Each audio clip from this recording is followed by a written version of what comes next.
Jalan sama jalan enggak?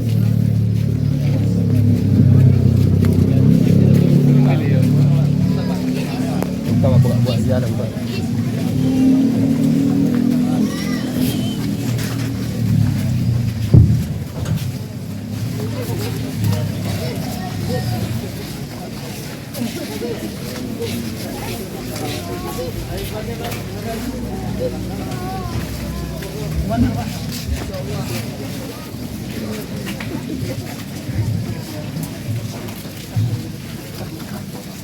Barisan.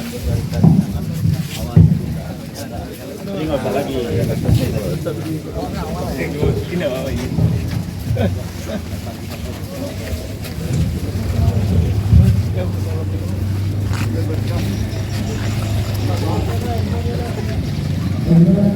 Terakhir dulu.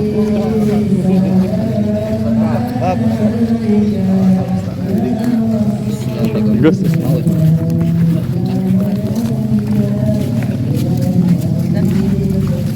Airnya bisa nanti lah. Sekarang. Kamu air nggak? Sekarang apa cari ya? Ya. Bisa nggak? Bisa macam lama makan sini ya? Oke, insyaallah. Ya.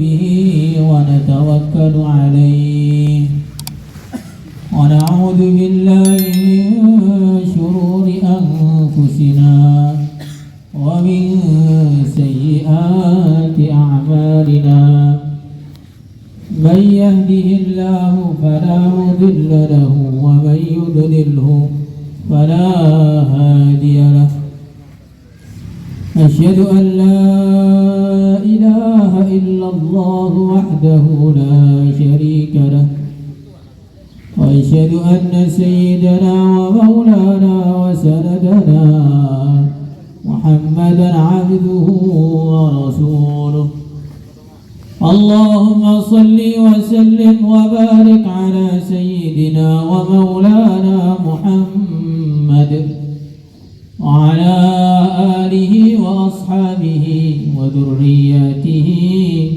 والتابعين لهم بإحسان إلى يوم الدين أما بعد فقد قال تعالى في كتابه الكريم يرفع الله الذين آمنوا منكم والذين أوتوا العلم درجات.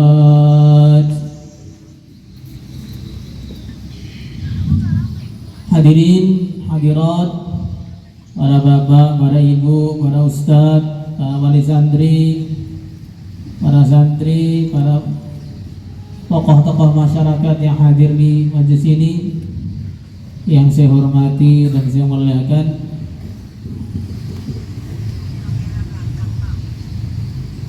Kita harus bersyukur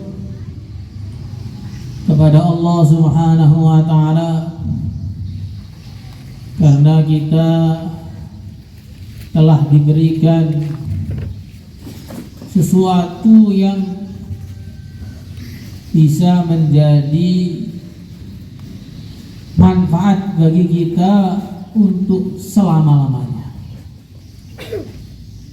Semua perkara sehebat apapun dia, kalau hanya sementara itu tidak jadi hebat, itu tidak jadi istimewa, itu tidak menjadi luar biasa, karena hanya sementara saja. Ada orang tinggal di istana negara tapi cuma 1 detik, maka ya tidak hebat. Ada orang punya mobil supercar paling cepat tapi cuma boleh dipakai 2 detik saja, ya tidak hebat. Tapi walaupun cuma punya sepeda ontel saja, sepeda kayu saja, tapi kalau dipakai seumur hidup, maka ini lebih baik daripada kendaraan yang begitu hebat tapi cuma 2 detik saja. Hadirin yang dimuliakan, maksudnya apa?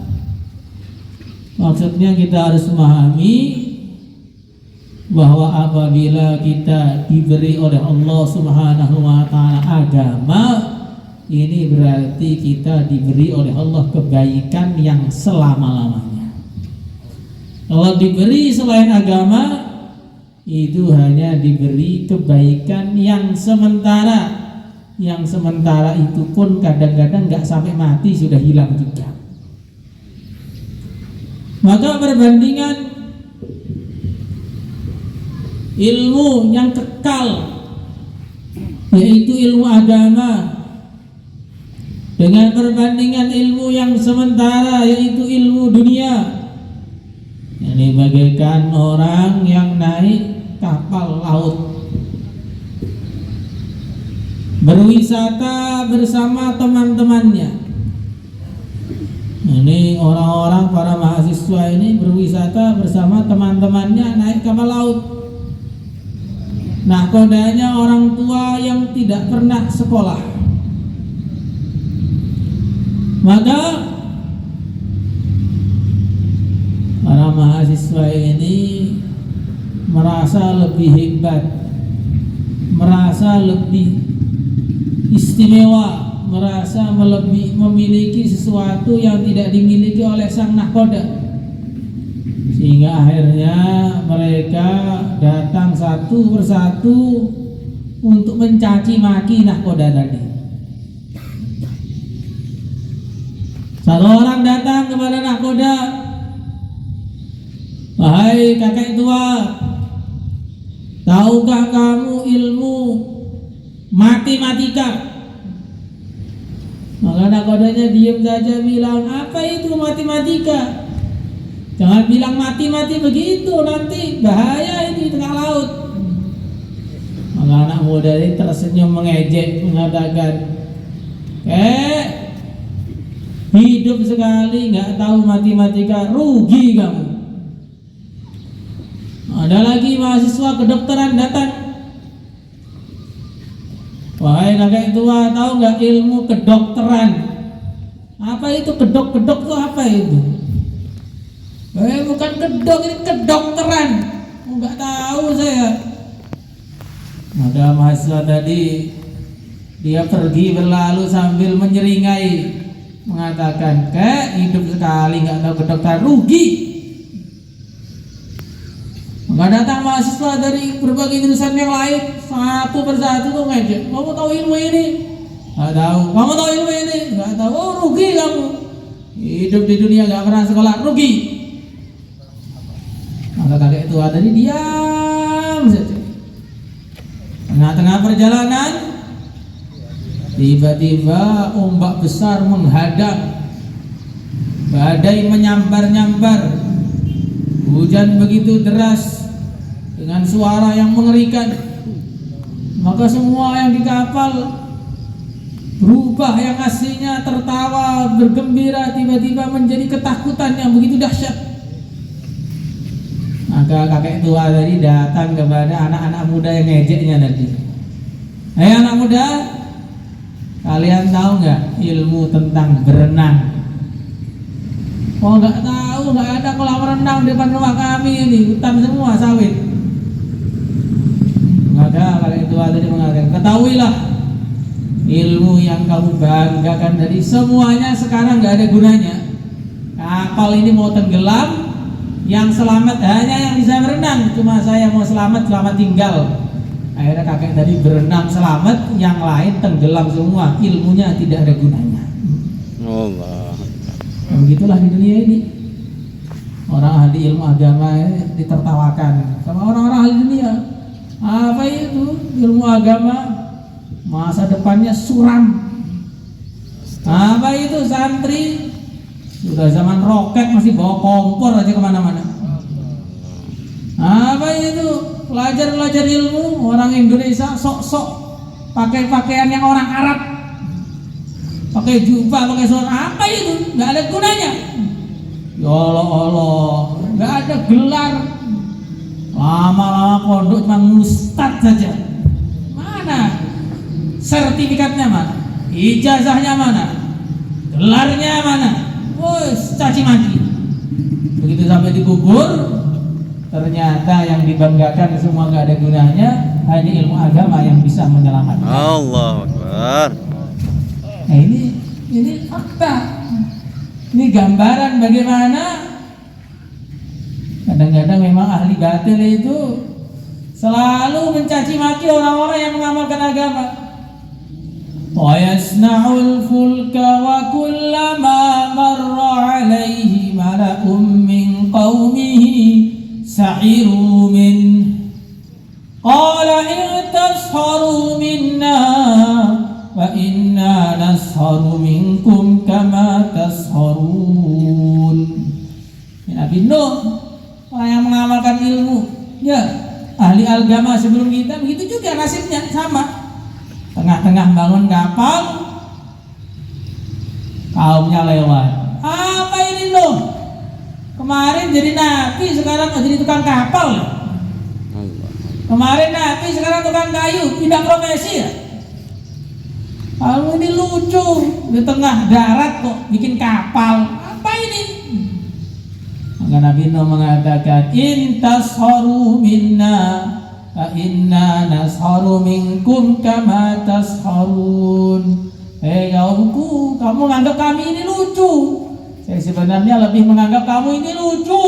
Kamu ini hamba Allah, tinggal di bumi Allah, dapat rezeki dari Allah, merasa bisa sukses tanpa taat kepada Allah.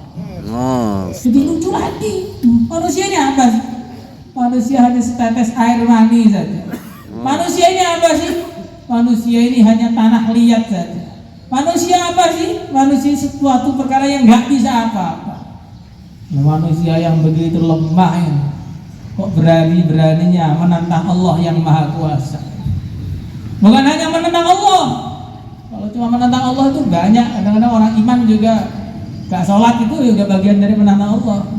Ada yang lebih keliru lagi, menentang Allah perasaannya sukses dengan cara menentang Allah. Nah ini lebih parah lagi.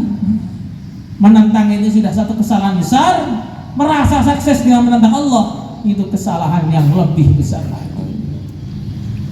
Maka hadirin yang dimuliakan oleh Allah Subhanahu wa taala, kalau kita ini punya putra-putra yang belajar agama, yang mengamalkan agama, jangan khawatir terhadap masa depannya. Kenapa gak khawatir? Karena orang ini taat kepada Allah. Jangan pernah mengkhawatirkan masa depannya orang yang taat kepada Allah. Allah.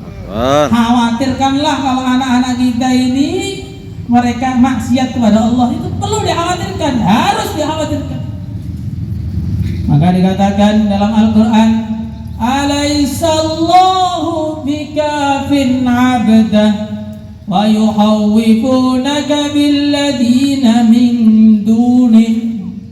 Allah lah yang mencukupi hamba-hambanya, tetapi sebagian hamba Allah itu malah menakut-nakuti hamba-hamba yang taat kepada Allah dengan perkara-perkara yang tidak ada manfaatnya atau mudaratnya bagi mereka sama sekali.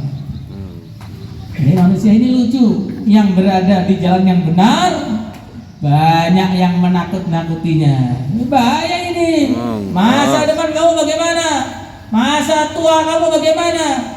Nasib anak-anak kamu bagaimana kalau hanya mengamalkan agama? Banyak orang begitu. Tapi nggak pernah kita dengar orang ngomong, kalau kamu maksiat kepada Allah nanti di akhirat bagaimana? Mati kamu bagaimana? Nggak pernah dipikirkan. Padahal orang yang maksiat itu loh, nggak pernah ada yang hidup terus, nggak ada. Coba buktikan. Boleh saja maksiat terus, yang ngamalkan agama boleh. Syaratnya kalau malaikat Israel datang bisa kita usir. Boleh saja kita ini berani kepada Allah, tidak mau mengamalkan agama Allah, tidak belajar ilmu dari Rasulullah, boleh. Syaratnya kalau ada gempa bisa kita tahan dengan kaki kita. Jangan gempa, tahan nih, berhenti. Nah, kalau begitu bisa berhenti, boleh. Sayangnya katanya negara sudah maju seperti Jepang, negara sudah maju seperti Amerika, angin datang dikit saja sudah bingung semua. Bumi bergetar dikit saja sudah bingung semua. Lah begitu kok berani-beraninya menentang Allah itu modal apa kita itu, hadirin yang mulia? Allah Akbar. Maka hadirin yang dimuliakan oleh Allah Subhanahu wa taala, kita harus merubah mindset kita. Harus mengubah pola pikir kita. Yang dulu punya pola pikir khawatir kalau anaknya hanya ngamalkan agama saja, mau jadi bagaimana? Sekarang kita rubah. Kalau anak saya dan diri saya nggak ngamalkan agama, nasibnya di akhirat bagaimana? Ini harus dirubah begitu. Selagi para wali santri ini belum punya pikiran yang seperti itu, maka nanti punya anak belajar agama itu nanti nggak merasa bangga sama sekali. Punya anak orang-orang yang hafid Quran itu nggak syukur sama sekali. Apa hafid Quran nggak bikin saya kenyang? Hafid Quran nggak datangkan uang. Ini belajar agama malah menghabiskan dana dan biaya saja. Nanti jadi seperti itu pikirannya. Kenapa? Karena memang pikirannya, mindsetnya ya, itu hanya dunia saja, masih di bawah tempurung. Tapi kalau pikiran kita sudah akhirat, jangankan kok lihat anak hafid Quran, lihat anak punya pemahaman satu masalah ilmu saja kita akan syukuran besar-besaran. Seperti yang terjadi pada seorang raja yang dia punya anaknya ini bebal, dimasukkan ke pesantren selama 10 tahun. Emang anaknya bebal, diajari apa saja nggak paham. Maka akhirnya suatu hari raja ini membuat surat kepada kiainya, saya mau berkunjung, anak saya sudah 10 tahun di tempat Tuhan, saya ingin berkunjung, mau melihat hasil dari belajarnya anak saya. Maka pesantren pun menyambut besar-besaran tuan raja yang mau datang itu. Gitu sampai sudah di hadapan semua orang ditanya sama raja tadi, anakku, selama 10 tahun ini apa yang sudah kau pahami? Maka anaknya itu diam saja, lama mikir, gak ada ingat. Setelah ditunggu sekian lama, guru-gurunya sudah deg-degan semua. Waduh, ini kok nggak ada nyantol sama sekali pemahamannya. Maka sang anak pun setelah lama mikir, nyantol satu hal. Iya Pak, saya tahu orang haid nih katanya tidak boleh sholat. Maka ayahnya ini langsung sujud syukur, membuat selamatan satu negara, diundang selamatan semua. Allah Akbar. Kenapa dia udah selamatan? Ini selamatan anak saya tahu satu hal, satu masalah dari ilmu agama. Ini lebih mahal daripada dunia dan segala isi. Allah Akbar. Kenapa raja tadi bisa paham seperti itu? Karena pikirannya sudah berubah. Bagaimana kalau orang itu mengamalkan agama, dia beruntung, akhirnya dia bisa selamatan gara-gara anaknya paham satu masalah dari ilmu agama. Nah, tapi karena kita itu belum punya kepahaman seperti itu, anaknya hafid Quran pun minta syukuran Pak hafid Quran, belum. Nah, kalau kamu sudah bisa ngimami, dapat gaji, nanti syukuran. Nah, ini jadi bapaknya ini memang belum ahli agama, akhirnya malah menjerumuskan anaknya bareng-bareng masuk neraka. Astagfirullah. Maka hadirin yang dimuliakan oleh Allah Subhanahu wa taala, inilah tujuan perkumpulan kita di sini sama-sama. Bukan hanya mau duduk-duduk saja, bukan hanya mau makan nasi saja, bukan hanya menghabiskan waktu luang di siang hari saja, tidak.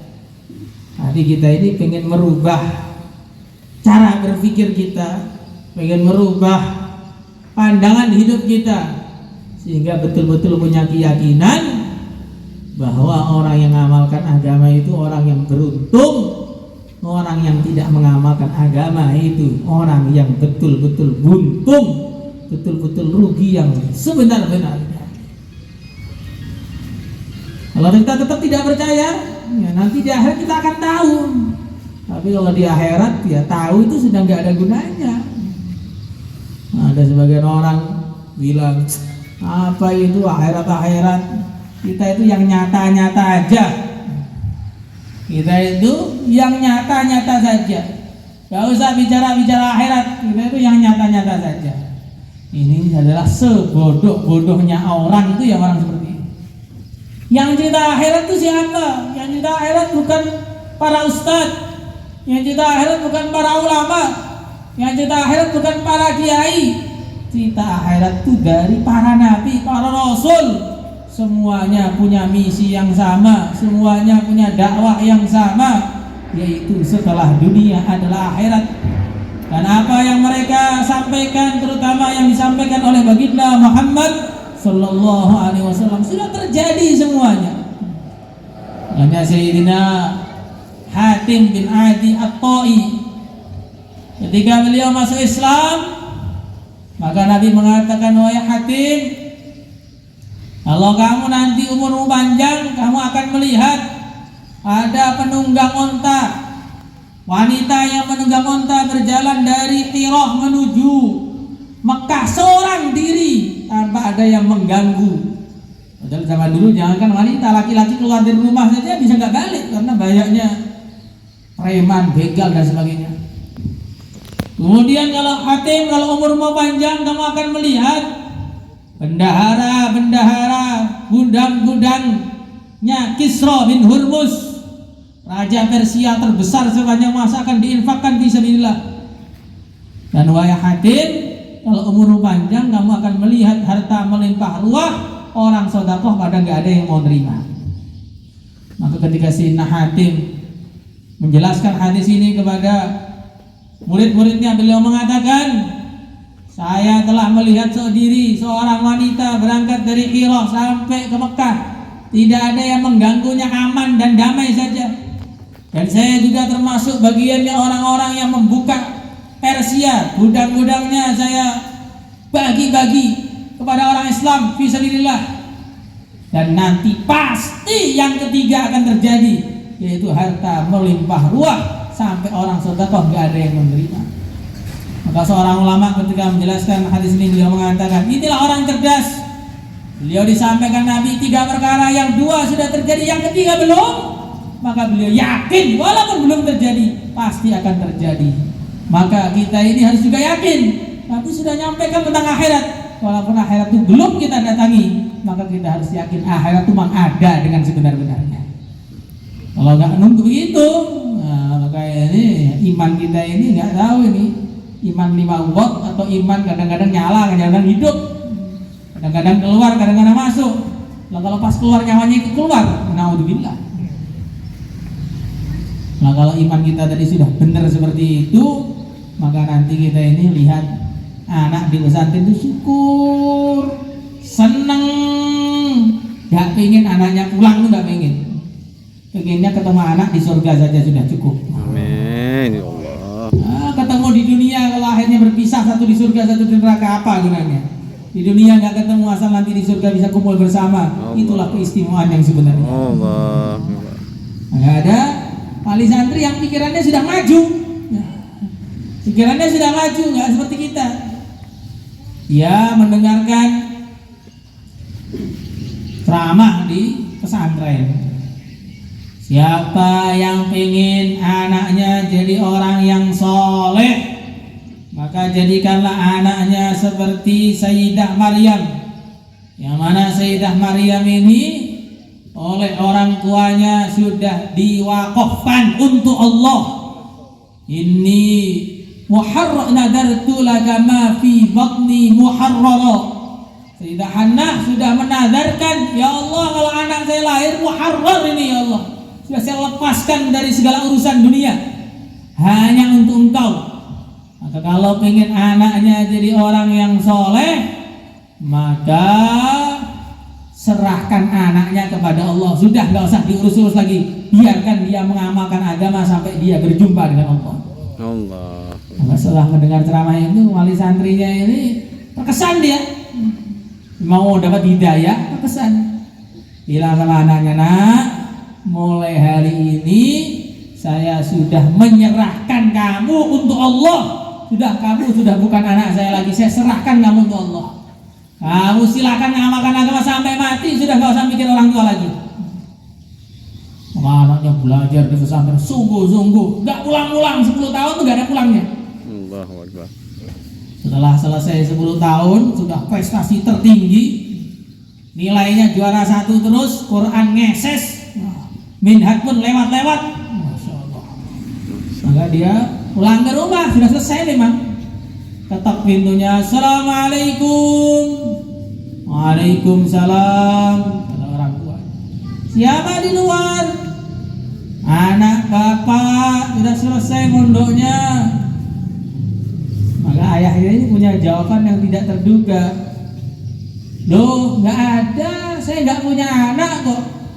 Anak saya sudah saya serahkan kepada Allah, itu bukan anak saya lagi. Allah. Nggak dibuka pintunya, nggak pengen kangen-kangenan juga nggak pengen. Anak saya sudah saya serahkan kepada Allah, bukan urusan saya lagi. Maka anaknya pun langsung balik ke pesantren, nggak jadi pulang, ngaji lagi, sampai jadi seorang wali. Allah. Nah kalau anaknya sudah jadi wali, ya otomatis bapaknya nanti ditarik ke surga sama anaknya. Allah. Nah sekarang ini coba kita punya pikiran yang maju, itu kira-kira bagaimana? Anak saya untuk cari ridho Allah sudah tidak ada sangkut pautnya dengan saya lagi. Nah kalau kita melepaskan sangkut paut kita dengan anak kita di dunia ini karena Allah, maka ketika orang-orang pada berlepas diri dengan anaknya pada hari kiamat karena anaknya tidak mengamalkan agama Allah, di saat itulah kita bisa bangga, ini anak saya, anak yang mengamalkan agama Allah. Allah. Itu yang kita cari, Pak. Percuma, ini anak saya, mau saya atur sendiri, nggak boleh dihukum. Kayak zaman sekarang, cubit dikit, lapor polisi. Masya Allah, suruh bikin sekolah sendiri aja itu orang tuanya. Nah, orang-orang yang pokoknya ini anak saya atur sendiri, nggak usah amal-amal agama. Nah nanti sampai di akhirat tuntut-tuntutan akhirnya. Anaknya nuntut bapaknya, bapaknya nuntut anaknya, dorong-dorongan, tarik-menarik menuju neraka. Allah. Nah sekarang tinggal mau yang mana? Mau anak model yang menyelamatkan kita, atau anak yang menjerumuskan kita, anak yang menolong kita, atau anak yang menuntut kita? Itu semua tergantung kita ketika masih di dunia. Keputusannya sekarang ini. Kalau nggak sekarang kapan lagi? Karena belum tahu besok masih hidup atau sudah mati. Allah. Maka hadirin yang dimuliakan oleh Allah Subhanahu wa taala, itulah usaha kita di pesantren ini. Usaha kita di pondok ini bukan sekedar belajar ilmu, dapat ijazah, sertifikat, gelar ustadz, bukan itu saja. Kita ingin punya anak-anak yang bisa membantu kita di saat kita sangat butuh kepada bantuan anak kita, yaitu ketika setelah kematian kita. Insyaallah semuanya hadirin. Insyaallah. Hadirin yang dimuliakan oleh Allah Subhanahu wa taala, agar kita ini punya anak yang soleh, syarat yang utama kita sendiri harus soleh. Karena pesantren ini hanya wadah saja. Sebenarnya anak itu kaitan paling erat dengan orang tuanya. Ya, saya katakan kemarin, orang tua dengan anak itu seperti manusia dan bayang-bayangnya, tidak akan pernah berpisah. Walaupun dipisah oleh apapun, dia nggak akan pernah berpisah. Walaupun jarak rumah kita dengan pesantren itu jauh, ya anak itu kelakuannya akan mirip-mirip saja dengan orang tuanya. Seperti bayangan, tidak akan jauh dengan apa yang dilakukan benda aslinya. Kalau bayangan benda aslinya ke kanan, bayangannya akan ke kanan. Benda aslinya ke kiri, bayangannya akan ke kiri juga. Benda aslinya tinggi, bayangannya akan tinggi. Benda aslinya pendek, bayangannya akan pendek. Begitu juga apa yang kita lakukan di rumah itu akan sangat berpengaruh pada anak-anak kita. Di sini anaknya dididik untuk baca Quran, orang tuanya di rumah baca koran. Astagfirullah. Makanya lama-lama anaknya baca koran juga, nggak akan kuat baca Quran. Astagfirullah. Di sini anak-anaknya dididik untuk tahajud, orang tuanya bangun jam 7 pagi langsung ke sawit, nggak pakai sholat subuh umpamanya. Ya nanti anaknya di pondok lama-lama nggak kuat untuk sholat subuh, nggak kuat. Ini anak-anaknya dipelajari yakin kepada negeri akhirat. Orang tuanya pikirannya dunia, ya anaknya lama-lama akhiratnya pun dijual untuk mencari dunia. Allah Akbar. Maka ini kalau anak kita nakal di pesantren, jangan salahkan pesantrennya, salahkanlah diri kita yang masih nakal juga ketika di rumah. Astagfirullah. Ini yang pertama ini. Kemudian syarat yang kedua, selalu doa untuk anak-anak kita. Karena di antara doa yang makbul adalah doa orang tua untuk anaknya. Dan syarat yang ketiga yang paling tidak boleh ditolak, kalau pengen punya anak soleh, harus cinta kepada orang soleh. Allah. Syarat pengen jadi anak, punya anak ahli ilmu, harus cinta kepada orang-orang yang ahli ilmu. Kalau kita itu lihat ahli ilmu saja perut kita sakit, Bagaimana punya anak ahli ilmu? Astagfirullah. Kalau kita melihat orang sholat saja merasa ini sesuatu perbuatan yang nggak menyenangkan, lah bagaimana kita punya anak yang ahli sholat? Maka jangan pernah berharap punya anak yang soleh kalau kita ini tidak cinta kepada orang soleh. Jangan pernah berharap punya keturunan ahli ilmu kalau kita sendiri tidak cinta kepada ahli ilmu. Soalnya insya Allah hadirin. Insya Allah. Kurang lebihnya minta maaf. Kita doa sama-sama semoga majlis kita diterima oleh Allah Subhanahu wa taala. Amin. Semoga duduk-duduknya bapak-bapak, ibu-ibu di sini diterima oleh Allah. Amin. Korbanannya diterima oleh Allah. Amin. Dan diganti dengan yang lebih baik oleh Allah di dunia dan di akhirat. Amin. Allahumma shalli ala sayyidina Muhammad wa ala ali sayyidina Muhammad walhamdulillahi rabbil alamin. ربنا ظلمنا أنفسنا وإن لم تغفر لنا وترحمنا لنكونن من الخاسرين ربنا لا تجعلنا فتنة للذين كفروا واغفر لنا ربنا إنك أنت العزيز الحكيم اللهم انفعنا بما علمتنا وعلمنا ما ينفعنا وزدنا علما الحمد لله على كل حال ونعوذ بالله من حال أهل النار اللهم بارك لنا في معاهدنا ومدارسنا ومراكزنا ومساجدنا بارك لنا في تعلمنا وتعليمنا وتدبيرنا في آرائنا وقضائنا وخطواتنا بارك يا الله في علومنا وأعمالنا وأوقاتنا بارك يا الله في أعمالنا وأموالنا بارك يا الله في أهل بيتنا وذرياتنا وتلاميذنا وتلميذاتنا بارك يا الله في حروجنا وفي مقامنا بارك يا الله في سكوتنا وفي كلامنا بارك يا الله في حركاتنا وفي سكناتنا بارك يا الله في حياتنا وفيما بعد موتنا بارك يا الله في حياتنا وفيما بعد موتنا بارك يا الله في حياتنا وفيما بعد موتنا إنك على كل شيء قدير وبالإجابة جدير اللهم انفعنا بما علمتنا وعلمنا ما ينفعنا وزدنا علما الحمد لله على كل حال ونعوذ بالله من حال أهل النار اللهم اجعلنا وأولادنا وأهل بيتنا وذرياتنا وتلامذة تلميذاتنا من أهل العلم والخير والسعادة لا تجعلنا وإياهم من أهل الجهل والشر والسخاوة آمين يا الله اللهم اجعلنا وإياهم من العلماء الأدباء الفقهاء الأتقياء المخلصين المخلصين الهادين المهديين غير الضالين ولا المضلين المحفوظين المقبولين عندك وعند خلقك أجمعين بدون حد ولا بلية مجرد فضلك العظيم شفاعة رسولك الكريم إنك أنت الله البر الرحيم ربنا آتنا في الدنيا حسنة وفي الآخرة حسنة وقنا عذاب النار صلى الله وسلم وبارك على سيدنا مولانا محمد والحمد لله رب العالمين الفاتحة.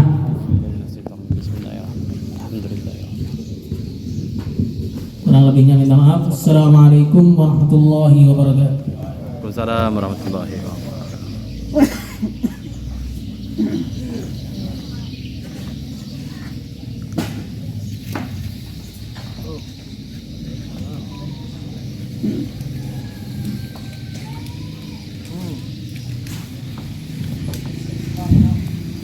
Alhamdulillah dengan berakhirnya doa selesai juga acara pada pagi hari ini, dan setelah ini kita tutup. Setelah ditutup nanti bapak-bapak ibu-ibu dipersilakan menuju ke tempat khidmat yang disediakan di Pondok Putra ataupun di Pondok Putri. Bila itu wal hidayah wal hinayah, kita tunduk kepada majelis. Subhanallah wa bihamdihi subhanakallah wa bihamdika asyhadu an la ilaha illa anta astaghfiruka. Assalamualaikum warahmatullahi wabarakatuh. Waalaikumsalam warahmatullahi wabarakatuh.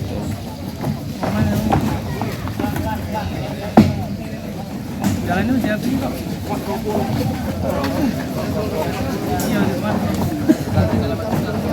Awas jatuh.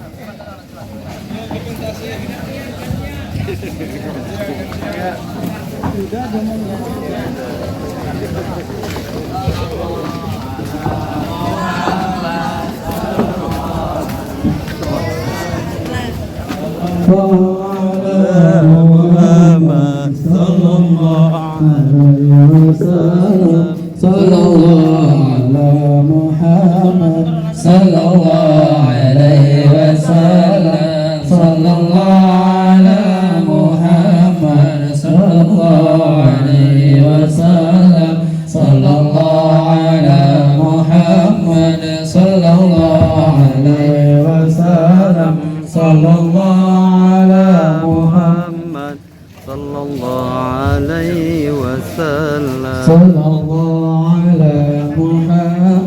sallallahu alaihi wasallam, sallallahu ala Muhammad, sallallahu alaihi wasallam, sallallahu ala Muhammad, sallallahu alaihi wasallam, sallallahu ala Muhammad, sallallahu alaihi wasallam, sallallahu ala Muhammad, sallallahu alaihi wasallam, sallallahu ala Muhammad, sallallahu alaihi wasallam, sallallahu ala Muhammad, sallallahu ala wasallam, sallallahu ala Muhammad, sallallahu alaihi wasallam, sallallahu ala Muhammad, sallallahu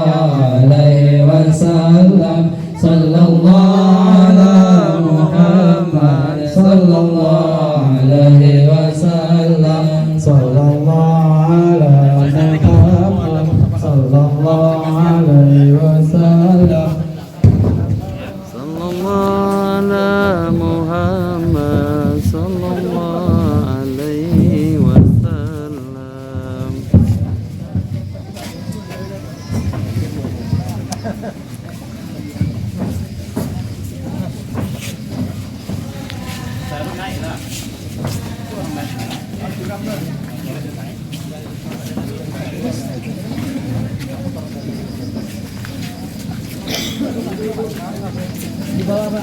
Bawa aja sampai jalan ya.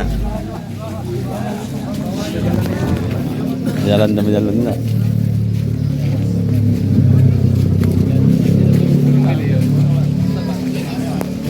Buat jalan buat.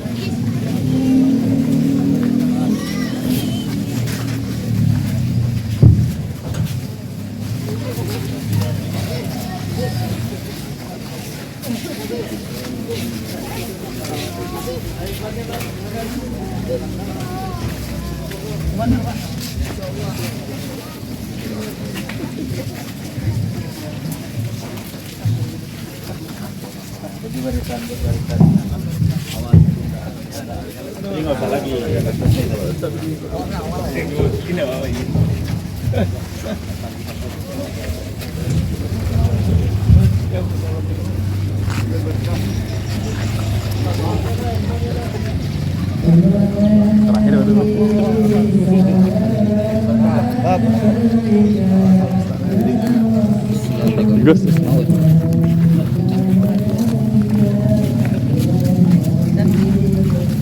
Airnya bisa nanti lah. Sekarang. Kamu air nggak? Sekarang abang carikan ya. Ya. Bisa enggak? Bisa. Macam lama makan sini kan? Oke, insyaallah. Ya.